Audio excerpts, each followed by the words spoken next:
Hello viewers, দেখেন কি jam ইয়ার।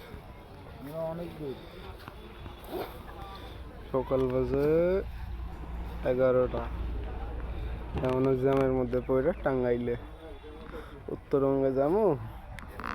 এতক্ষণে বাড়ির যাইয়া পৌঁছায় গেলাম।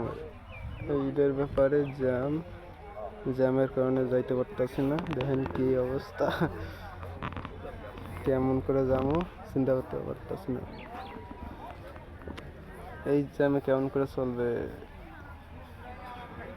যাইতে যেতে রাত 4টা বাজবে, 24 ঘন্টা সময় লাগবে যাইতেই।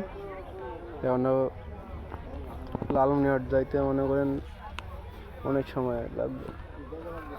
এখন আছি কই, টাঙ্গাইল। যমুনা সেতু এখনো যাই নাই।